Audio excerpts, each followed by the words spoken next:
ನಮಸ್ಕಾರ. ಮುಖ್ಯಾಂಶಗಳು.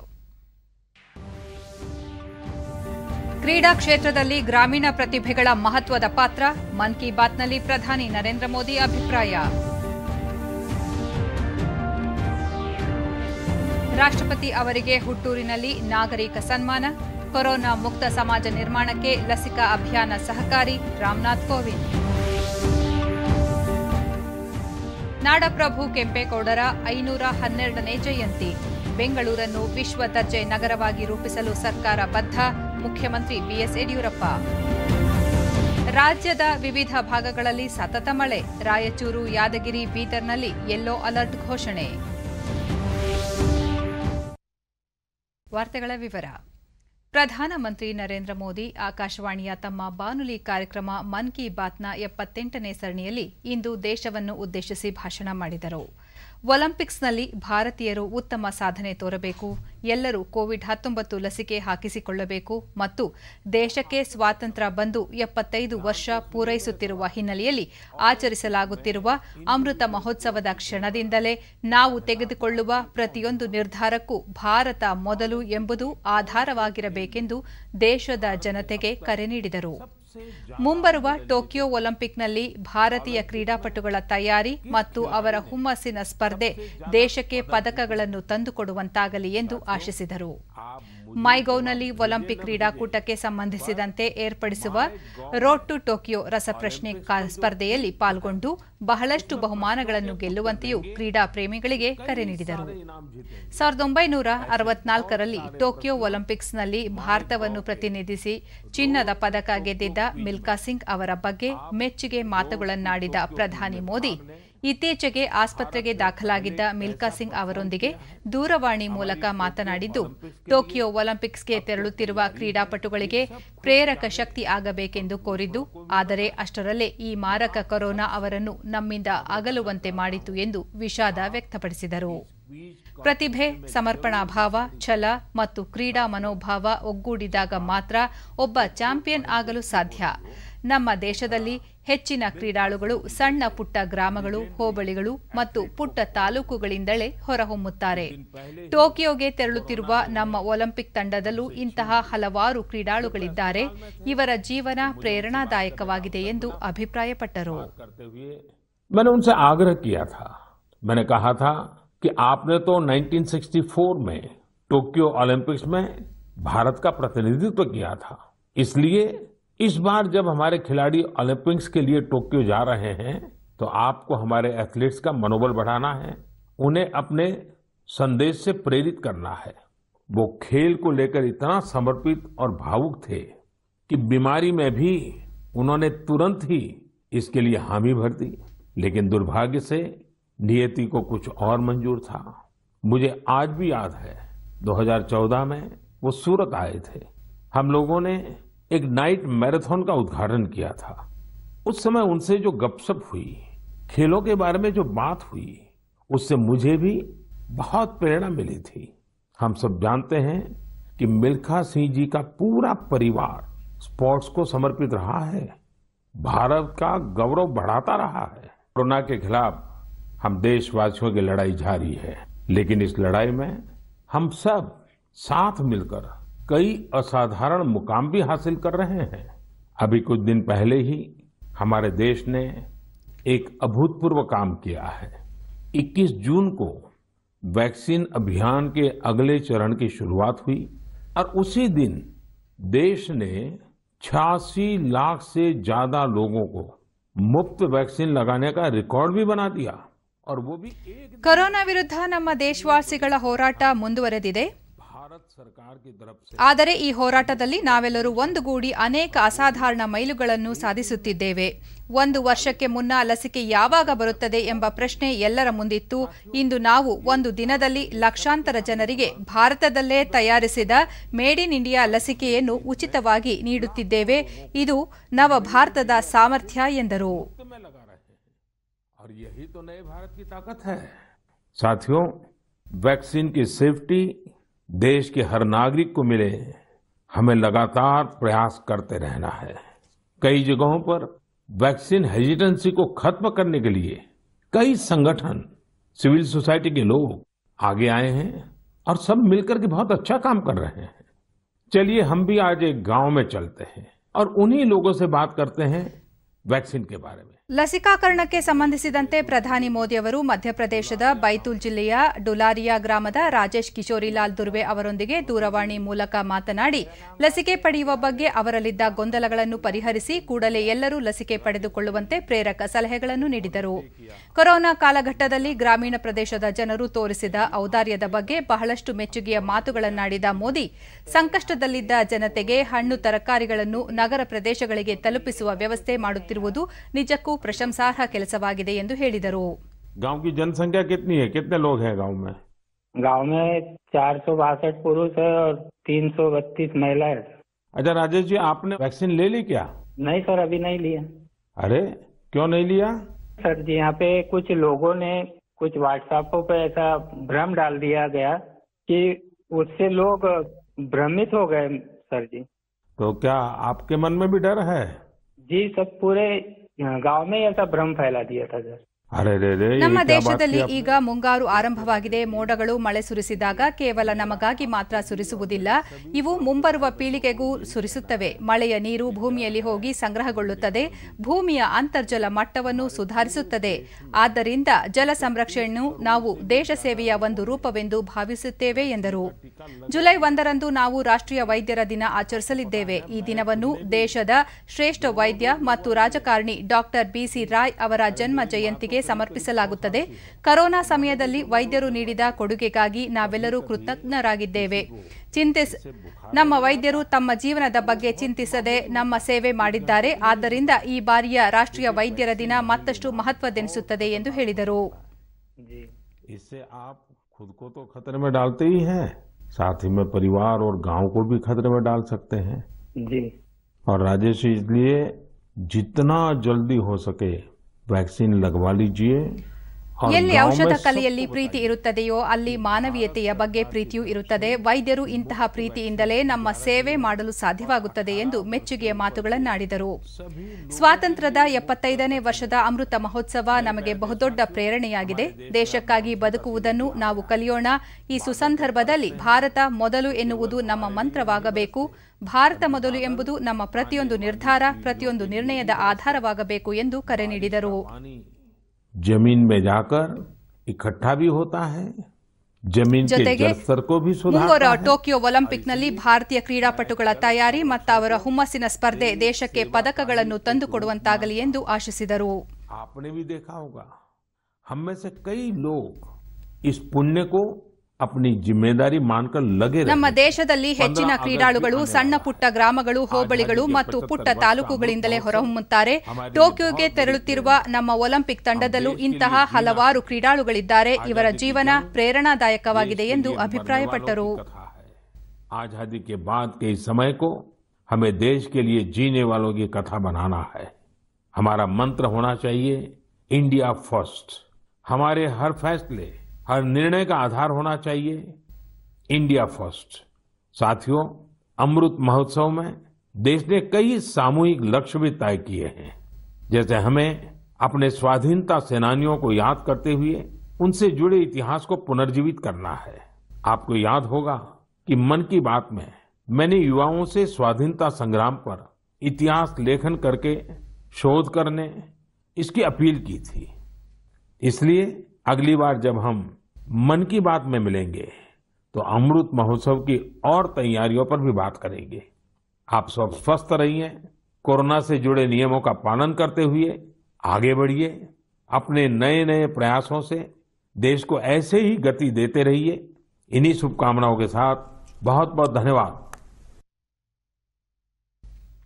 ರಾಷ್ಟ್ರಪತಿ ರಾಮನಾಥ್ ಕೋವಿಂದ್ ಅವರಿಗೆ ಇಂದು ಉತ್ತರ ಪ್ರದೇಶದ ಕಾನ್ಪುರದ ಪುಕಾರಾಯಾದಲ್ಲಿ ನಾಗರಿಕ ಸನ್ಮಾನ ಮಾಡಲಾಯಿತು. जिसमें नाना साहब तात्या तोपे और रानी लक्ष्मीबाई की गाथा है, जिसके लिए ये क्षेत्र जाना जाता है. उसे अपनी भावनाओं को मंच तक पहुंचाएं.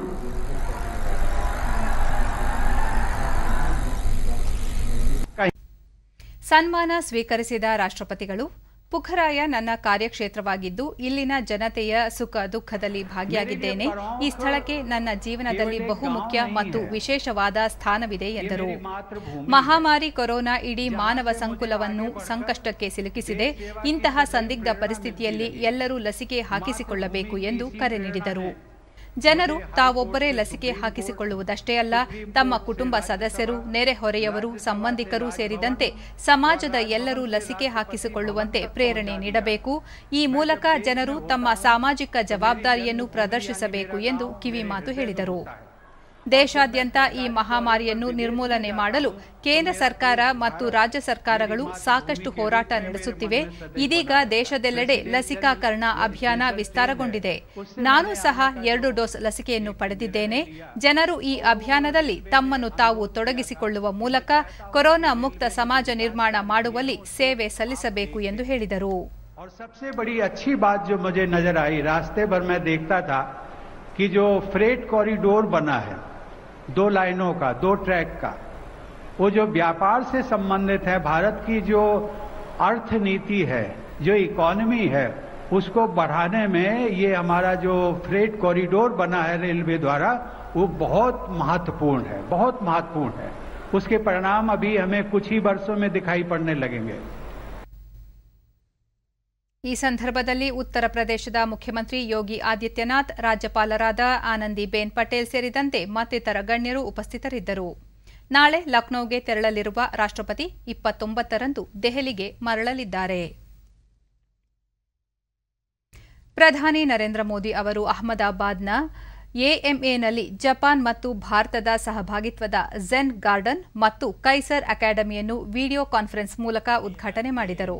ಈ ಸಂದರ್ಭದಲ್ಲಿ ಭಾರತ ಮತ್ತು ಜಪಾನ್ ನಡುವಿನ ಸಂಬಂಧ ಬಲವರ್ಧನೆಗೆ ಇದು ಪೂರಕವಾಗಿದೆ ಎಂದು ಬಣ್ಣಿಸಿದರು. ಈ ಝೆನ್ ಗಾರ್ಡನ್ ಉಭಯ ದೇಶಗಳ ಸಂಸ್ಕೃತಿ ಮತ್ತು ನಾಗರಿಕರನ್ನು ಮತ್ತಷ್ಟು ಹತ್ತಿರಕ್ಕೆ ತರಲಿದೆ. ಅಲ್ಲದೆ ಉಭಯ ದೇಶಗಳ ಕಲೆ ಮತ್ತು ಸಂಸ್ಕೃತಿಯ ಬೆಳವಣಿಗೆಗೆ ಸಹಕಾರಿಯಾಗಲಿದೆ ಎಂದು ತಿಳಿಸಿದರು. ಗುಜರಾತ್ನಲ್ಲಿ ಜಪಾನ್ ದೇಶದ ಮೂಲದ 135ಕ್ಕೂ ಹೆಚ್ಚು ಕಂಪನಿಗಳು ಕಾರ್ಯನಿರ್ವಹಿಸುತ್ತಿವೆ. ಇದು ಉಭಯ ದೇಶಗಳ ಸಂಬಂಧ ಗಟ್ಟಿಯಾಗಿರುವ ಸಂಕೇತವಾಗಿದೆ ಎಂದು ಹೇಳಿದ ಅವರು, ಜಪಾನ್ನಲ್ಲಿ ಝೆನ್ ಅಂದರೆ ಭಾರತದಲ್ಲಿ ಧ್ಯಾನ ಎಂದರ್ಥ. ಹೀಗಾಗಿ ಕಲೆ ಸಂಸ್ಕೃತಿಯಲ್ಲಿ ಕೆಲವು ಒಂದೇ ರೀತಿಯಾಗಿರುವುದರಿಂದ ಉಭಯ ದೇಶಗಳ ಸಂಬಂಧ ವೃದ್ಧಿಗೆ ಪೂರಕವಾಗಿವೆ ಎಂದರು. भारत और जापान के रिश्तों को और मजबूत करेगी, हमारे नागरिकों को और करीब लाएगी. भारत के लोगों ने सदियों से जिस शांति, सहजता और सरलता को योग और अध्यात्म के जरिए सीखा समझा है, उसी की एक झलक उन्हें यहां दिखेगी. और वैसे भी जापान में जो जैन है वही तो भारत में ध्यान है. जापान के लोगों की कार्यशैली, उनका कौशल, उनका अनुशासन हमेशा से प्रभावित करने वाला रहा है. और इसलिए मैंने जब भी कहा है कि I wanted to create mini Japan in Gujarat, तो उसके पीछे मुख्य भाव रहा है कि जब भी जापान के लोग गुजरात आए तो उन्हें वैसी ही गर्मजोशी दिखे, वैसा ही अपनापन मिले. ರಕ್ಷಣಾ ಸಚಿವ ರಾಜನಾಥ್ ಸಿಂಗ್ ಅವರು ಇಂದಿನಿಂದ ಲಡಾಖ್ಗೆ 3 ದಿನಗಳ ಭೇಟಿ ನೀಡಿದ್ದು, ಸೇನಾ ಮುಖ್ಯಸ್ಥ ಜನರಲ್ ಎಂಎಂ ನರವಣೆ ಅವರೊಂದಿಗೆ ಸೇನಾಧಿಕಾರಿಗಳು, ಜನಪ್ರತಿನಿಧಿಗಳು ಮತ್ತು ಅಭಿವೃದ್ಧಿ ಪ್ರಾಧಿಕಾರಗಳ ಸಭೆಯನ್ನು ನಡೆಸಿದರು. ಇದಕ್ಕೂ ಮುನ್ನ ನಿವೃತ್ತ ಸೇನಾಧಿಕಾರಿಗಳನ್ನು ಭೇಟಿ ಮಾಡಿದ ಕೇಂದ್ರ ಸಚಿವರು, ಪ್ರಧಾನಮಂತ್ರಿ ನರೇಂದ್ರ ಮೋದಿ ಅವರು ನಿವೃತ್ತ ಸೇನಾಧಿಕಾರಿಗಳು ಮತ್ತು ಸಿಬ್ಬಂದಿಯ ಬಹುದಿನಗಳ ಬೇಡಿಕೆಯಾಗಿದ್ದ 1 ಶ್ರೇಣಿ 1 ಪಿಂಚಣಿ ಜಾರಿಗೆ ತರುವ ಮೂಲಕ ಬೇಡಿಕೆಯನ್ನು ಪೂರೈಸಿದ್ದಾರೆ ಎಂದು ತಿಳಿಸಿದರು. ಸೇನೆಯಿಂದ ನಿವೃತ್ತರಾದ ನಂತರ ಸಿಗಬೇಕಾದ ಸೌಲಭ್ಯಗಳು ಮತ್ತು ಉದ್ಯೋಗ ಖಾತರಿಯನ್ನು ನೀಡುವ ಪ್ರಯತ್ನವನ್ನು ಕೇಂದ್ರ ಸರ್ಕಾರ ಮಾಡುತ್ತಿದೆ ಮತ್ತು ನಿವೃತ್ತ ಸೇನಾ ಸಿಬ್ಬಂದಿಯ ನೆರವಿಗಾಗಿ ಸಹಾಯವಾಣಿಯನ್ನು ಆರಂಭಿಸಲಾಗುವುದು ಎಂದರು. He added that job fairs are also organized by the Directorate General Resettlement from time to time. 30-40 वर्षों से ये जो समस्या चली आ रही थी, वन पेंशन, मैं जानता हूं बहुत सारे वर्कर्स मुझसे मिलते थे. तब उसमें 2014 में मैं पार्टी का अलीगढ़ प्रेसिडेंट था. उसमें भी इलेक्ट्रॉन सबसे मिले थे। वो लोग कहते साहब वन पर्सन जब इलेक्शन आता है तो सारे लोग एश्योरेंस देते हैं, लेकिन एश्योरेंस को कोई पूरा नहीं करता है इलेक्शन दिए जाने के बाद। तो मैंने उस समय कहा था, जो हमारी बोली की शुरुआत हुई थी और एक कार्यक्रम ले जाकर मोदी जी ने उसकी घोषणा भी की। ನಾಡಪ್ರಭು ಕೆಂಪೇಗೌಡರ 512ನೇ ಜಯಂತಿಯನ್ನು ಬೆಂಗಳೂರಿನ ವಿಧಾನಸೌಧದ ಸಮ್ಮೇಳನ ಸಭಾಂಗಣದಲ್ಲಿಂದು ಸರಳವಾಗಿ ಆಚರಿಸಲಾಯಿತು. ಮುಖ್ಯಮಂತ್ರಿ ಬಿಎಸ್ ಯಡಿಯೂರಪ್ಪ ಕೆಂಪೇಗೌಡರ ಪ್ರತಿಮೆಗೆ ಪುಷ್ಪಾರ್ಚನೆ ಮಾಡುವ ಮೂಲಕ ಕಾರ್ಯಕ್ರಮ ಉದ್ಘಾಟಿಸಿದರು.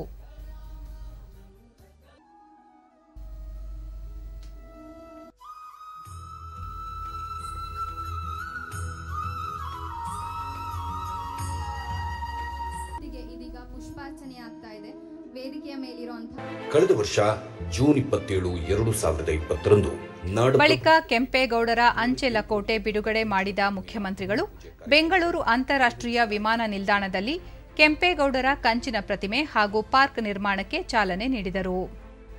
ಉಪಮುಖ್ಯಮಂತ್ರಿಗಳಾದ ಡಾ ಸಿಎನ್ ಅಶ್ವತ್ಥನಾರಾಯಣ, ಗೋವಿಂದ ಕಾರಜೋಳ, ಸಚಿವರಾದ ಗೋಪಾಲಯ್ಯ, ಕೆಸಿ ನಾರಾಯಣಗೌಡ, ಸಂಸದ ಪಿಸಿ ಮೋಹನ್, ವಿವಿಧ ಮಠಾಧೀಶರು ಉಪಸ್ಥಿತರಿದ್ದರು. ಈ ಐತಿಹಾಸಿಕ ಕಾರ್ಯಯೋಜನೆಯನ್ನು ಇದೇ ವೇಳೆ ಕೆಂಪೇಗೌಡ ಕಂಚಿನ ಪ್ರತಿಮೆ ನಿರ್ಮಾಣದ ಪ್ರಾತ್ಯಕ್ಷಿಕೆಯನ್ನು ಗಣ್ಯರು ವೀಕ್ಷಿಸಿದರು. ಅಲ್ಲದೆ ಬೆಂಗಳೂರು ವಿಶ್ವವಿದ್ಯಾಲಯ ಆವರಣದಲ್ಲಿ ನಿರ್ಮಿಸುತ್ತಿರುವ ಕೆಂಪೇಗೌಡ ಅಧ್ಯಯನ ಕೇಂದ್ರ ಕಟ್ಟಡ ನಿರ್ಮಾಣಕ್ಕೆ ವರ್ಚುವಲ್ ಮೂಲಕ ಮುಖ್ಯಮಂತ್ರಿಗಳು ಚಾಲನೆ ನೀಡಿದರು. ನಂತರ ಮುಖ್ಯಮಂತ್ರಿ ಯಡಿಯೂರಪ್ಪ ಕೆಂಪೇಗೌಡರ ನಗರ ಅಭಿವೃದ್ಧಿಯ ದೂರದೃಷ್ಟಿಯಿಂದ ಇಂದು ಬೆಂಗಳೂರು ಬೃಹದಾಕಾರವಾಗಿ ಬೆಳೆದಿದೆ. ಅವರ 108 ಅಡಿ ಕಂಚಿನ ಪ್ರತಿಮೆ ನಿರ್ಮಾಣ ಕಾರ್ಯ ಪ್ರಗತಿಯಲ್ಲಿದೆ. ನಗರದ ಅನುಕೂಲಕ್ಕಾಗಿ ಉಪರೈಲು ಯೋಜನೆಯನ್ನು ಜಾರಿಗೆ ತರಲಾಗುವುದು. ಎಲ್ಲ ರೀತಿಯ ಮೂಲ ಸೌಲಭ್ಯಗಳನ್ನು ಒದಗಿಸುವ ಮೂಲಕ ಬೆಂಗಳೂರನ್ನು ವಿಶ್ವ ದರ್ಜೆಯ ನಗರವಾಗಿಸಲು ಒತ್ತು ನೀಡಲಾಗುವುದು. ಪ್ರಧಾನಿ ನರೇಂದ್ರ ಮೋದಿ ಅವರು ಸಹ ಕರ್ನಾಟಕವನ್ನು ಮಾದರಿ ರಾಜ್ಯವಾಗಿಸಲು ಸಹಕರಿಸುತ್ತಿದ್ದು ಅವರಿಗೆ ಅಭಿನಂದನೆ ಸಲ್ಲಿಸುವುದಾಗಿ ತಿಳಿಸಿದರು. ನಾಡಿನ ಸಂಸ್ಕೃತಿ ಪರಂಪರೆಯ ಬಗ್ಗೆಗೂ ಅಪಾರ ಕಾಳಜಿ ಮತ್ತು ಶ್ರದ್ಧೆಯಿಂದ ಕೆಂಪೇಗೌಡರು ನಗರದಲ್ಲಿ ಅನೇಕ ಪ್ರಮುಖ ದೇವಾಲಯಗಳನ್ನು ಕಟ್ಟಿದ್ದಾರೆ. ನಗರದಲ್ಲಿ ಉದ್ಯಾನವನಗಳು ಇಲ್ಲದೆ ಇರೋ ಸಂದರ್ಭದಲ್ಲಿ ರಸ್ತೆ ಇಕ್ಕೆರೆಗಳಲ್ಲಿಯೂ ಮರಗಿಡಗಳನ್ನು ನೆಟ್ಟು ಅತ್ಯಂತ ವ್ಯವಸ್ಥಿತವಾದ ಬೆಂಗಳೂರನ್ನು ಕಟ್ಟಿ ಎಲ್ಲ ದೃಷ್ಟಿಯಿಂದಲೂ ಮಾದರಿ ನಗರವನ್ನಾಗಿಸಿದರು. ನಾಡಪ್ರಭು ಕೆಂಪೇಗೌಡರ ಜಯಂತಿಯನ್ನು ಉಪಮುಖ್ಯಮಂತ್ರಿ ಅಶ್ವತ್ಥನಾರಾಯಣ ಬೆಂಗಳೂರು ಅಂತಾರಾಷ್ಟ್ರೀಯ ವಿಮಾನ ನಿಲ್ದಾಣಕ್ಕೆ ಕೆಂಪೇಗೌಡರ ಹೆಸರಿಡಲು ಹಾಗೂ ಅಲ್ಲಿ ಕಂಚಿನ ಪ್ರತಿಮೆ ಸ್ಥಾಪನೆ ಮಾಡಲು ಕಾರಣ ಮುಖ್ಯಮಂತ್ರಿ ಯಡಿಯೂರಪ್ಪನವರು. ಅವರ ಉತ್ಸಾಹ ಜನಮೆಚ್ಚುಗೆಗೆ ಪಾತ್ರವಾಗಿದೆ. ಮುಂದಿನ ದಿನಗಳಲ್ಲಿ ಕೆಂಪೇಗೌಡ ಟೂರಿಸ್ಟ್ ಸರ್ಕ್ಯೂಟ್ ಮಾಡಲು ಚಿಂತಿಸಲಾಗಿದೆ ಎಂದು ಹೇಳಿದರು. ಕೆಂಪೇಗೌಡರ ಪಾರಂಪರಿಕ ಸ್ಥಳಗಳನ್ನು 46 ಸ್ಥಳಗಳನ್ನು ಸಹ ಅಭಿವೃದ್ಧಿಯನ್ನು ಮಾಡಲಿಕ್ಕೆ ಎಲ್ಲ ರೀತಿಯಾದಂಥ ಸಹಕಾರವನ್ನು ಕೊಟ್ಟು ಪ್ರಪ್ರಥಮವಾಗಿ ಅವರು 2008ರಲ್ಲಿ ಅಧಿಕಾರ ವಹಿಸಿದಾಗಲೂ 2019ರಲ್ಲಿ ಅಧಿಕಾರ ವಹಿಸಿದಾಗಲೂ ಪ್ರಥಮವಾಗಿ ಕೆಂಪೇಗೌಡರ ವಿಚಾರದಲ್ಲಿ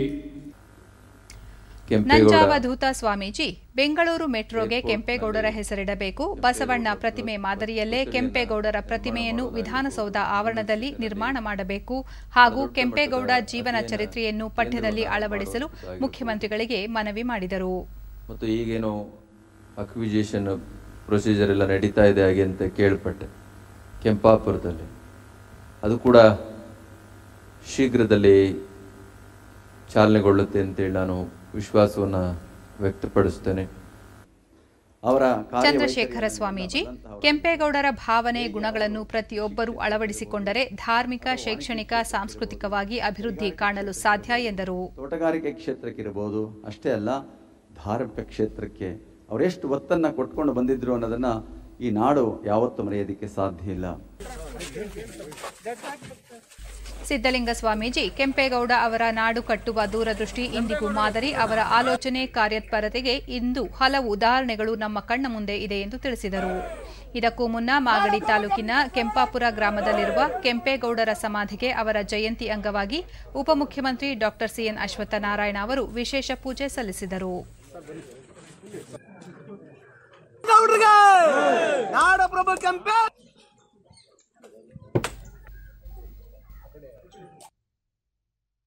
ಕೋವಿಡ್ ಹಿನ್ನೆಲೆಯಲ್ಲಿ ನಾಡಪ್ರಭು ಕೆಂಪೇಗೌಡ ಜಯಂತಿಯನ್ನು ಸರಳವಾಗಿ ಆಚರಿಸುತ್ತಿರುವುದಾಗಿ ಬೃಹತ್ ಬೆಂಗಳೂರು ಮಹಾನಗರ ಪಾಲಿಕೆ ಮುಖ್ಯ ಆಯುಕ್ತ ಗೌರವ್ ಗುಪ್ತಾ ತಿಳಿಸಿದ್ದಾರೆ.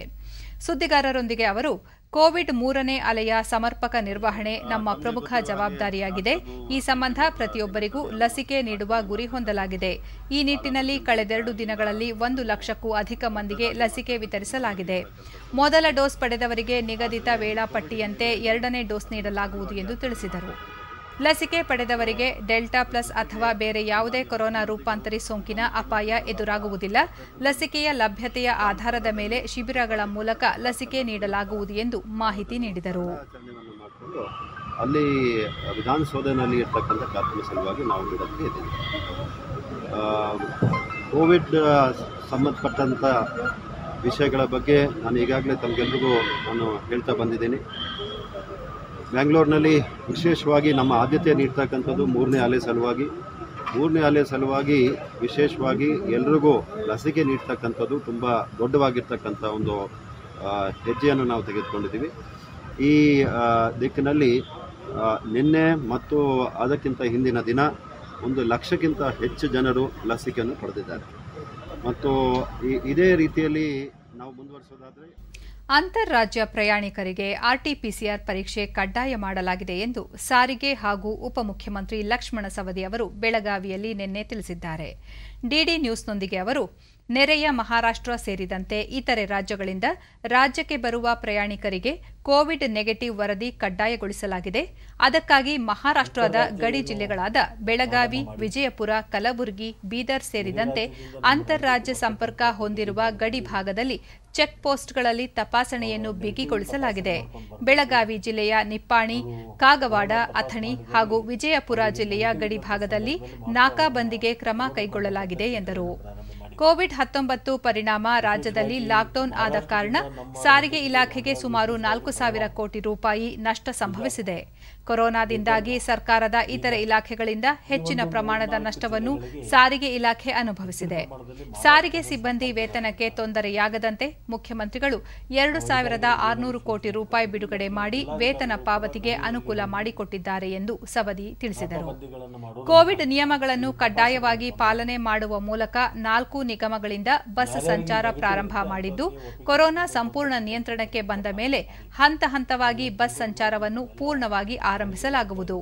ಕೆಲ ಪಟ್ಟಭದ್ರ ಹಿತಾಸಕ್ತಿಗಳು ನಮ್ಮ ಸಾರಿಗೆ ಸಿಬ್ಬಂದಿಯನ್ನು ಪ್ರಚೋದಿಸಿ ಪ್ರತಿಭಟನೆ ಮಾಡಿಸಿದ್ದಾರೆ. ಮುಂದಿನ ದಿನಗಳಲ್ಲಿ ಅವರ ಬಗ್ಗೆ ಮಾಹಿತಿ ಬಹಿರಂಗಪಡಿಸಲಾಗುವುದು ಎಂದರು. ಕಡ್ಡಾಯವಾಗಿ ಅವರು ತಪಾಸಣೆ ಆಗಿರಬೇಕು. ತಪಾಸಣೆ ಆಗಿರ್ತಕ್ಕಂಥ ಸರ್ಟಿಫಿಕೇಟ್ ಅನ್ನು ತಗೊಂಡವ್ರಿಗೆ ಮಾತ್ರ ಕಳಿಸ್ಬೇಕು ಅಂತಕ್ಕಂಥ ಚಿಂತನೆ ನಾವು ಮಾಡ್ತಾ ಇದ್ದೀವಿ. ಬಹುಶಃ ಕಳೆದ ಮಾರ್ಚಿನಿಂದ ಏನು ಪ್ರಾರಂಭ ಆಗಿದೆ ಕೊರೋನಾ, ಅವತ್ತಿನಿಂದ ಇವತ್ತಿನವರೆಗೆ ಸುಮಾರು 4,000ಕ್ಕಿಂತಲೂ ಹೆಚ್ಚು ಇವತ್ತು ನಷ್ಟವನ್ನು ಅನುಭವಿಸಿದೆ. 4,000 ಕೋಟಿಗಿಂತಲೂ ಹೆಚ್ಚು ನಷ್ಟವನ್ನು ಅನುಭವಿಸಿದೆ. 10ನೇ ತರಗತಿ ಪರೀಕ್ಷೆ ನಡೆಸುವ ಕುರಿತು ಪ್ರಾಥಮಿಕ ಹಾಗೂ ಪ್ರೌಢಶಿಕ್ಷಣ ಸಚಿವ ಎಸ್. ಸುರೇಶ್ ಕುಮಾರ್ ನಾಳೆ ಸಭೆ ನಡೆಸಲಿದ್ದಾರೆ. ಎಲ್ಲ ಜಿಲ್ಲಾಧಿಕಾರಿಗಳು, ಜಿಲ್ಲಾ ಮಟ್ಟದ ಹಿರಿಯ ಅಧಿಕಾರಿಗಳು, ಆರೋಗ್ಯ ಇಲಾಖೆ ಅಪರ ಮುಖ್ಯ ಕಾರ್ಯದರ್ಶಿಗಳು ಮತ್ತಿತರ ಅಧಿಕಾರಿಗಳು ಸಭೆಯಲ್ಲಿ ಭಾಗವಹಿಸಲಿದ್ದಾರೆ.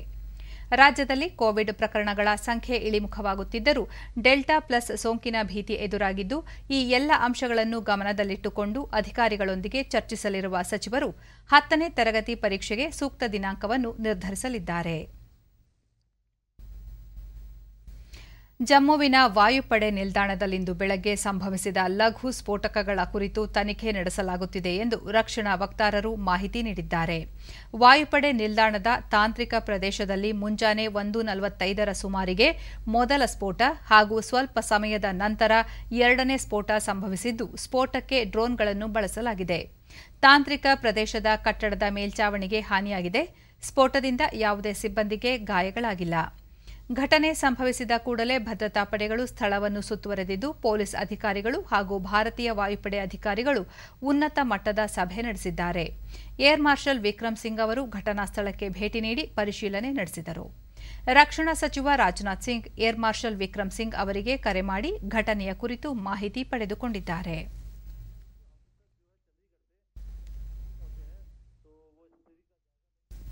ದೇಶದಲ್ಲಿ ಲಸಿಕೆ ಅಭಿಯಾನ ವಿಶೇಷವಾಗಿ ಮುಂದುವರೆದಿದೆ. ಇದುವರೆಗೆ 32,17,60,893 ಡೋಸ್ ಲಸಿಕೆ ನೀಡಲಾಗಿದೆ ಎಂದು ಕೇಂದ್ರ ಆರೋಗ್ಯ ಸಚಿವಾಲಯ ತಿಳಿಸಿದೆ. ಕಳೆದ 24 ಗಂಟೆಗಳಲ್ಲಿ 64,25,893 ಡೋಸ್ ಲಸಿಕೆ ನೀಡಲಾಗಿದೆ. ದೇಶದಲ್ಲಿ ಕೊರೋನಾ ಮಾದರಿಗಳ ಪರೀಕ್ಷಾ ಸಾಮರ್ಥ್ಯದಲ್ಲಿ ನಿರಂತರವಾಗಿ ಹೆಚ್ಚಳ ಮಾಡಲಾಗುತ್ತಿದ್ದು, ಇದುವರೆಗೆ ಒಟ್ಟು 40,42,65,101 ಮಂದಿಗೆ ಕೊರೋನಾ ಮಾದರಿ ಪರೀಕ್ಷೆ ನಡೆಸಲಾಗಿದೆ. ನಿನ್ನೆ ಒಂದೇ ದಿನ 17,77,309 ಮಂದಿಯ ಮಾದರಿ ಪರೀಕ್ಷಿಸಲಾಗಿದೆ ಎಂದು ಭಾರತೀಯ ವೈದ್ಯಕೀಯ ಸಂಶೋಧನಾ ಮಂಡಳಿ ಐಸಿಎಂಆರ್ ತಿಳಿಸಿದೆ.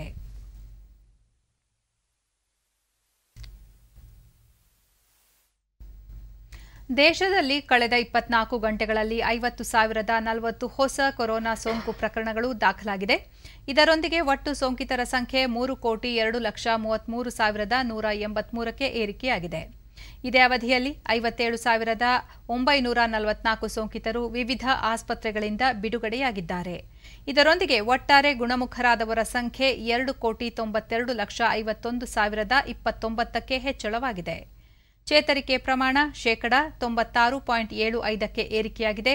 ಒಟ್ಟು 5,86,403 ಸಕ್ರಿಯ ಪ್ರಕರಣಗಳಿವೆ.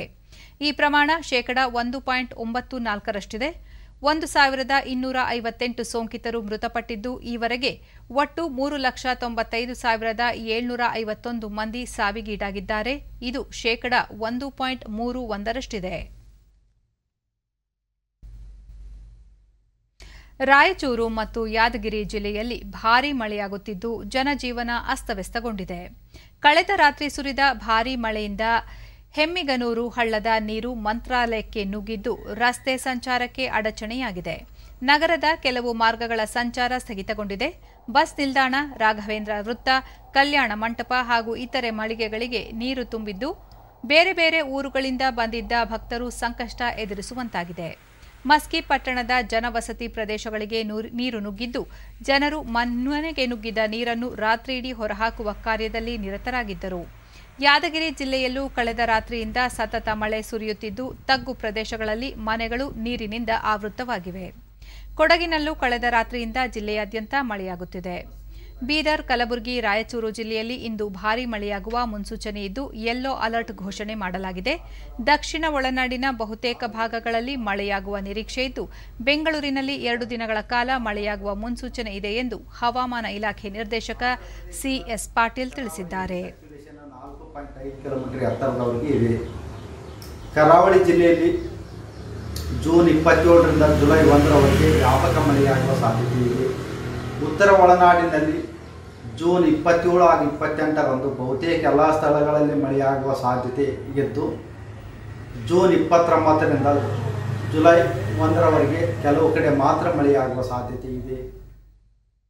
ಕೇಂದ್ರ ಸರ್ಕಾರಿ ನೌಕರರು ಮತ್ತು ಪಿಂಚಣಿದಾರರ ತುಟ್ಟಿ ಭತ್ಯೆ ಪರಿಹಾರದ ಬಿಡುಗಡೆಗೆ ಸಂಬಂಧಿಸಿದಂತೆ ಯಾವುದೇ ಆದೇಶ ಹೊರಡಿಸಿಲ್ಲ ಎಂದು ಕೇಂದ್ರ ಹಣಕಾಸು ಸಚಿವಾಲಯ ಸ್ಪಷ್ಟಪಡಿಸಿದೆ. ಕೊರೋನಾದಿಂದಾಗಿ ತಲೆದೋರಿದ್ದ ಆರ್ಥಿಕ ಬಿಕ್ಕಟ್ಟಿನಿಂದಾಗಿ ತಡೆ ಹಿಡಿಯಲಾಗಿದ್ದ ಕೇಂದ್ರ ಸರ್ಕಾರಿ ನೌಕರರು ಹಾಗೂ ಪಿಂಚಣಿದಾರರ ತುಟ್ಟಿ ಭತ್ಯೆ ಪರಿಹಾರವನ್ನು ಜುಲೈ 1ರಿಂದ ಅನ್ವಯವಾಗುವಂತೆ ಬಿಡುಗಡೆ ಮಾಡುವುದಾಗಿ ಕೇಂದ್ರ ಹಣಕಾಸು ಸಚಿವಾಲಯ ತಿಳಿಸಿದೆ ಎಂದು ಹರಿದಾಡುತ್ತಿರುವ ಆದೇಶದ ಪ್ರತಿ ನಕಲಿ ಎಂದು ಸಚಿವಾಲಯ ತಿಳಿಸಿದೆ. ತುಟ್ಟಿ ಭತ್ಯೆ ಕುರಿತಂತೆ ಕೇಳಿಬರುತ್ತಿರುವ ವದಂತಿಗೆ ಕಿವಿಗೊಡುವ ಅಗತ್ಯವಿಲ್ಲ ಎಂದು ಸಚಿವಾಲಯ ಸ್ಪಷ್ಟಪಡಿಸಿದೆ. ವೀಕ್ಷಕರೇ, ದೂರದರ್ಶನದ ಸುದ್ದಿ ವಿಭಾಗ ಪ್ರಸ್ತುತಪಡಿಸುವ ತಿಂಗಳ ವಾರ್ತಾ ಸಂಚಯ ಸುದ್ದಿ ಸೌರಭದ 67ನೇ ಸಂಚಿಕೆ ಇಂದು ಸಂಜೆ 6:30ಕ್ಕೆ ಪ್ರಸಾರವಾಗಲಿದೆ. ಮರುಪ್ರಸಾರ ಜುಲೈ 4 ಭಾನುವಾರ ಮಧ್ಯಾಹ್ನ 2 ಗಂಟೆಗೆ ಮೂಡಿಬರಲಿದೆ. ತಿಂಗಳ ವಾರ್ತಾ ಸಂಚಯ ಸುದ್ದಿ ಸೌರಭದ 67ನೇ ಸಂಚಿಕೆ ಇದೇ ಜೂನ್ 27ರಂದು ಭಾನುವಾರ ಸಂಜೆ 6:30ಕ್ಕೆ. ಈ ಸಂಚಿಕೆಯಲ್ಲಿ ಮೊಳಕಾಲ್ಮೂರಿನ ಸಮಗ್ರ ಕೃಷಿಯ ಸಾಧಕಿ ದಿವಂಗತ ಸುಮಂಗಲಮ್ಮ,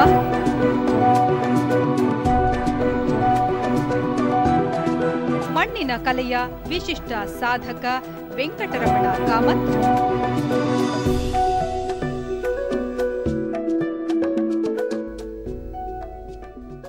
ಐಎಎಂ ಪದವೀಧರನ ಹೈನುಗಾರಿಕೆ ಪಯಣ,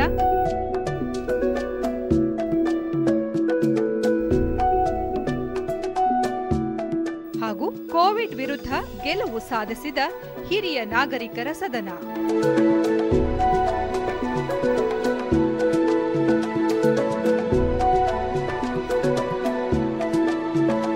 ತಪ್ಪದೇ ವೀಕ್ಷಿಸಿ ಸುದ್ದಿ ಸೌರಭ ಇದೇ ಭಾನುವಾರ ಸಂಜೆ 6:30ಕ್ಕೆ.